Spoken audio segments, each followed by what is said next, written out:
आप जुड़े हैं न्यूज़ ब्रिज से। आज 21 दिसंबर है और आज के दिन एक कैंडल मार्च को रखा गया है। मैं इसके पीछे के कारण आपको बताती हूँ। हाल ही में हुए यानी 24 दिसंबर को सेंट अल्फोंसो स्कूल नाहरलगुन में वाटर टैंक फटने के कारण से खेल रहे 5 बच्चों के साथ दुर्घटना घटी। उनमें से 3 बच्चों की मौत हो गई और 2 गंभीर रूप से घायल है। आज उन 3 बच्चों की आत्मा की शांति के लिए साथ ही न्याय दिलाने के लिए नाहरलगुन में कैंडल मार्च को रखा गया है और आगे की जानकारी के लिए इस वीडियो को अंत तक जरूर देखिए।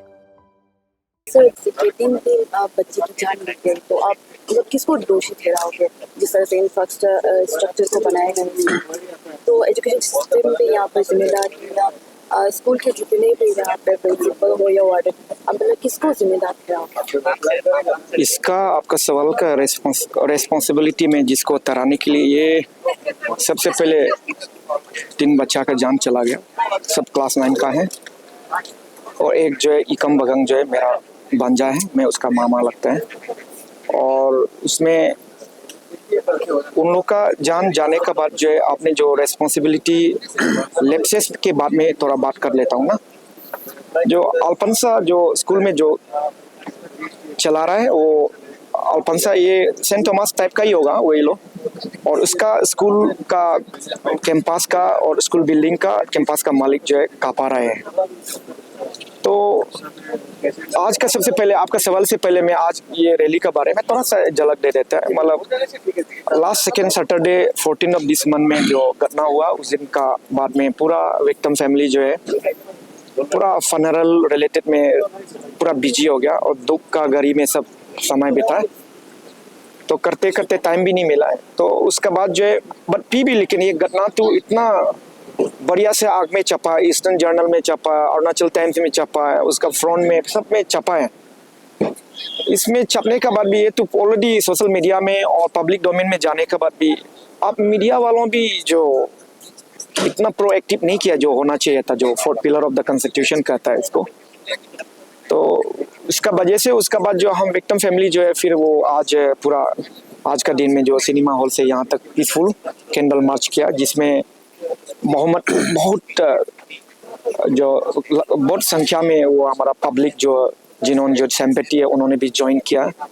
पूरा हमारा सड़क पूरा भीड़ था, अभी आप लोग भी देखा है। तो ये किसके लिए ये लोग, क्योंकि ये आत्मा शांति जो बच्चा जो जिसका गुजर गया निर्दोष था, उसका कोई कसूर नहीं था, ऐसे बेवजह में मर गया। स्कूल एग्जाम देने आया, पढ़ने आया, वो चला गया। उसका शांति के लिए हम लोग जो आया यहाँ आप सब मौजूद है। तो इसमें सबसे पहले उन लोग का आत्मा शांति के लिए आप सब को रैली मतलब आप लोग इतना सब बहुत लार्ज नंबर में उपस्थित हुआ, उसके लिए थैंक यू। और दूसरा जो अभी आपका सवाल पर आ जाते हैं ना, तो स्कूल में ये स्कूल जहाँ में जो स्कूल का कैंपस का अंदर में जस्ट क्लासरूम का बाहर में प्लेग्राउंड है, उसमें जो है वाटर टैंक का पानी का टैंकी जो बनाया गया और वो पानी टैंकी में जो है अभी ओनली ईटा ब्रिक से बनाया गया और उसमें कुछ भी ना 10 mm का मिनिमम 10 mm का भी हो जाता तो अच्छा था। 10 mm या 12 mm कुछ का उसका रोड होता है, कंक्रीट रोड होता है। टैंकी जो यूजुअली रेक्टेंगल होता है, उसमें 4 कोने 4 वर्टेक्स होता है, उसमें कम से कम 4 कोने में भी तो अगर रोड डाल के सीमेंट पोस्ट उठा के उसका बाद ब्रिक वालिंग अगर भी करता रहे तो ये घटना नहीं होना था। और ये construction totally building construction by law का टोटल ग्रोस वायलेशन है, बिल्कुल ग्रोस वायलेशन है। इस ग्रोस वायलेशन का पीछे जो है बिल्डिंग मालिक का है, जमीन मालिक का है, साथ में स्कूल जो मैनेजमेंट है जिसमें प्राचार्य बोलता है, जो प्रिंसिपल है, टीचर्स है या छात्रावास का वार्डन है, जो भी है, जो देखभाल जो भी लोग जो देखता है, सबका रेस्पॉन्सिबल है। क्योंकि टोटल ग्रोस वायलेशन और टोटली एसओपी को जो स्टैंडर्ड जो बेसिक सेफ्टी नॉर्म्स को जो मेंटेन करना चाहिए था उसको टोटली अंडरमाइन करके उन्होंने कंस्ट्रक्शन किया। Because of this their carelessness, negligence and undermining का वजह से जो है एक आज का जमाना में जो इंडियन पेनल कोड को रिप्लेस किया गया है BNS बोलता है, भारतीय न्याय संहिता बोलता है, और जो 1 जुलाई 2024 से वो इफेक्टिव है। तो वो जो है इस निग्लिजेंस क्योंकि ये सबको निग्लिजेंस का वजह से, इसका एसओपी मेंटेन नहीं करने का वजह से, सब स्टैंडर्ड कंस्ट्रक्शन का वजह से, सेफ्टी नॉर्म्स को जो केयर नहीं करने का वजह से जो 105 बीएनएस में वो गिरता है, उसको बोलता है कल्पेबल होमोसाइड। इस कल्पेबल होमोसाइड का मतलब ये है कि ये एक्टिविटी का वजह से, अपना जो काम कर रहा है उसका वजह से किसी को इंजरी हो रहा है, उसका वो मर्डर या वो मर सकता है। कल्पेबल होमोसाइड का मतलब not attempt to murder but, लेकिन उन लोग का एक्टिविटी या कार्य करने का वजह से जो है कुछ न कुछ अल्टीमेटली वो मर सकता है, इंटेंशनली या अनइंटेंशनली। ये चीज में जो है 105 में गिरते हैं। ये 105 में ऑलरेडी मतलब जहां तक ये लॉ इन्फोर्समेंट एजेंसी का मुताबिक से, पुलिस का तरफ से शायद उन्होंने सेक्शन में डाला है, लेकिन पता नहीं ना जाने ये जज जो है एक दिन के बाद में अपना हैंड राइटिंग से 105 में ये नहीं गिरता है बोल के सेक्शन को चेंज करके बे लेवल में सेक्शन करके स्पेशल बिल्डिंग मालिक कापा रहा है, और पूरा जितना वार्डन से बाकी टीचर लोग को पूरा बेल निकाला गया। ओनली प्रिंसिपल को फंसाएगा, प्रिंसिपल को वहां में प्रिंसिपल का ही रेस्पॉन्सिबल बोल के डाला है बोला है। तब क्वेश्चन सवाल आ जाता है कि प्रिंसिपल अकेले क्यों? सबको अभी तक तो मतलब बेल नहीं दे देना चाहिए, और उसके बाद जो है कोर्ट का ट्रायल सही ढंग से करना चाहिए।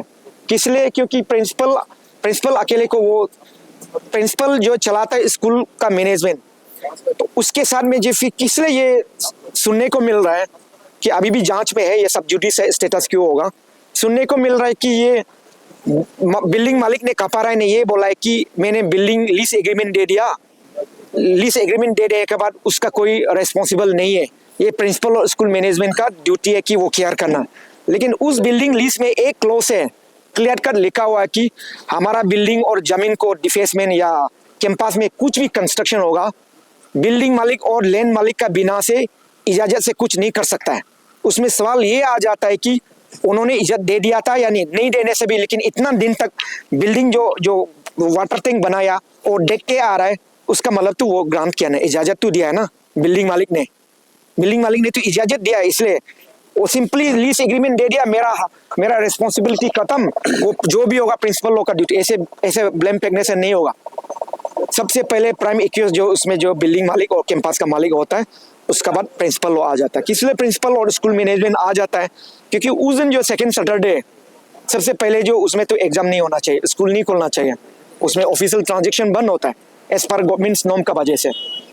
उसका बाद ठीक है मान गया, उसका स्कूल में कुछ एग्जीजेंसी का वजह से अगर इमरजेंसी में अगर सेकेंड सैटरडे में एग्जाम भी अगर करवाता है बोलने से, सैटरडे फ्राइडे पहले उन्होंने रूल नंबर क्यों पेस्टेड नहीं किया? एग्जाम का रूल होता है, चाहे स्कूल एग्जाम हो या एपीसीएस हो, आप लोग दे भी रहा हो, या स्टाफ सिलेक्शन बोर्ड में हो, एग्जाम से पहले सेंटर सुपरिटेंडेंट अपॉइंट किया जाता है, इन्विजिलेटर का नाम डिक्लेयर हो जाता है, उसका बाद जो है स्टूडेंट का रूल नंबर का मुताबिक से अटेंडेंस सीट में जो है उस रूम में ये रोल नंबर जो है कल यहाँ में होगा, पूरा सीरियल में पेस्टेड करते एक दिन से पहले।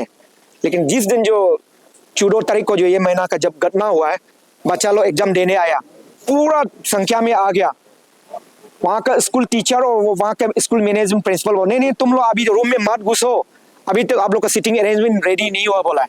क्या ये लैप्स नहीं है क्या? आपका सवाल ये क्या लैप्स नहीं है क्या? पहले एक दिन अगर होता तो, अगर वो टैंकी भी गिर गया होता, लेकिन बच्चा लोग अगर एग्जाम हॉल में या रूम में होता तो ये बच जाता। ये 3 बच्चा जो जान नहीं गंवाना चाहिए था, और उसमें 2-3 से बहुत गंभीरता से इंजर भी हुआ है। जी बिल्कुल। तो ये है जी। आपकी स्पीच के दौरान ये भी मेंशन किया था कि बच्चे की डेथ पहले से हो चुकी है, बट द थिंग इज कि यहाँ पर मेडिकल वाला ने इंफॉर्मेशन बहुत दी है, इस पर आपका क्या कहना है? मेडिकल किसने स्पीच में? मैंने तो अच्छा हमारा जो कोई हाँ विक्टिम का कोई सदस्य या भैया, हाँ उन्होंने जो बोला है, हाँ उन्होंने जो हाँ सही बोला, उन्होंने प्रैक्टिकली ऑन द स्पॉट, क्योंकि उन्होंने जो उसको ये क्या बोलते ना बताया गया है कि उसको जब ध्यान अचानक से ऐसे घटना होने का बाद जो स्कूल बिल्डिंग मालिक को नहीं फोन किया बोला है, तो फोन करने का ऐसे से हुआ, ऐसे से यहाँ में कुछ बच्चा का मर गया या मतलब कुछ ध्यान हो गया, कुछ का बहुत सीरियस इंजरी हो गया बोला है। उसके बाद जब वो आया स्कूल में दिखाई तो नहीं है, शायद वो हॉस्पिटल में गया, हॉस्पिटल में जब वो उन्होंने ये क्या क्या देखा है उसको तो हम कमेंट नहीं करूँगा, जो बोला वो सही होता होगा, क्योंकि मैंने तो उस वक्त में जो हॉस्पिटल में जो डॉक्टर के साथ में जो पता नहीं क्या क्या जो ट्रीटमेंट दिया वो उसमें तो हम उपस्थित नहीं थे, और जो उन्होंने जो मंच पर जो कहा वो उन्होंने वहाँ मौजूद था, उसमें हम कुछ कमेंट नहीं करूँगा। तो जिस तरह से आपने कहा है कि सैटरडे को जिस कल्प्रिट को पकड़ा गया उसको बेल आउट भी कर दिया, तो आपको क्या लगता है गवर्नमेंट की तरफ से कि क्या वो एक्शन लेंगे? देखिए, मैं इसको एक्चुअली ये मैं बोलना चाहूँगा, we have 3 system, judiciary, executive and legislature, and fourth pillar belong to you, okay, that is media वालों हैं।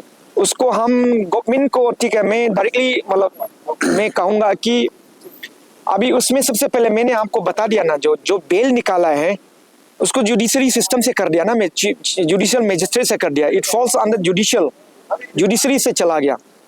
तो जुडिशरी ने उन्होंने संडे को ही, रविवार को ही उन्होंने जो बेल निकाला है, बेल दे दिया, प्रिंसिपल को फंसा के लीज एग्रीमेंट का बेसिस से उन्होंने बेल दे दिया बिल्डिंग मालिक टू लीज देने का उसका उसको रेस्पॉन्स। लेकिन उसमें एक क्लोज में मैं बार बार बता रहा है ना, एक क्लोज में जब भी बिल्डिंग बनाता है, कुछ भी नया कंस्ट्रक्शन होगा, डिफेसमेंट होगा या न्यू इनोवेटिव होगा, बिल्डिंग और लैंड मालिक को बिना पूछ के स्कूल अथॉरिटी नहीं कर सकता है। उसका मतलब तो ये है, तो दैट मीन लीज एग्रीमेंट का मुताबिक से अगर बेल दे दिया तो ये तो बिल्कुल इनजस्टिस दे दिया। ये हमारा जितना 3 जो बच्चा जो गवा दिया उन लोग को इनजस्टिस है, विक्टिम फैमिली को भी इनजस्टिस है। तो ये जुडिशरी का मामला है। उसका बाद हाँ, ये आपने सरकारी को बोला है तो गवर्नमेंट फॉल्स ऑन एग्जीक्यूटिव, तो ठीक है। हमारा अरुणाचल प्रदेश को यही मतलब मैं अपील करना चाहूँगा कि उसको आपका पुलिस जो ये क्या बोलता है ना, पुलिस को होम डिपार्टमेंट और जो मुख्यमंत्री है, जो गवर्नमेंट है, वो लोग लॉ इन्फोर्समेंट एजेंसी जो इन्वेस्टिगेशन करा उसको सही ढंग से अच्छा से कर देना चाहिए, क्रॉस वेरिफिकेशन कर देना, लीज एग्रीमेंट का मुताबिक से ये करना चाहिए। अगर PhD department, public engineering department जो पानी का जो सप्लाई होता है उनमें से भी कंक्रीन ले लेना है कि किस एसओपी में उन्होंने मेंटेन किया नहीं किया, गवर्नमेंट का एजेंसी को मैं बोल रहा हूँ। और प्लस पुलिस डिपार्टमेंट को सही ढंग से क्रॉस वेरिफिकेशन करना है, जो बेल निकाला जिसको है उसको भी अच्छा से क्रॉस वेरिफिकेशन करना है। और अभी भी जो मतलब डिटेंशन में है, प्रिंसिपल अकेले है बोला, अभी उसको भी कर देना है कि मतलब उससे भी मतलब ओपिनियन ले लेना है, उसमें तुम्हारा सोल रिस्पॉन्सिबल है नहीं, बिल्डिंग मालिक का भी है। दोनों से क्रॉस वेरिफिकेशन कराने के लिए पुलिस को सही ढंग से गवर्नमेंट का तरफ से करी थोड़ा गवर्नमेंट डायरेक्टिव दे देना चाहिए, इंस्ट्रक्शन कर देना चाहिए। और साथ में गवर्नमेंट स्कूल डिपार्टमेंट का ना डायरेक्टर आया, ना सेक्रेटरी आया, ना कमिश्नर आया, ना एजुकेशन मिनिस्टर आया। इसमें हम जो भी विक्टिम का फैमिली का तरफ से बहुत दुख की बात है। They should immediately rush to the occurrence of site of incident, school को उस दिन विजिट कर देना चाहिए। किस लिए? क्योंकि उस दिन पूरा अखबार में चला गया, सब न्यूज़पेपर में चला गया, सब में पब्लिश हो गया, तो पता नहीं किस कारण से वो लोग आना चाहिए।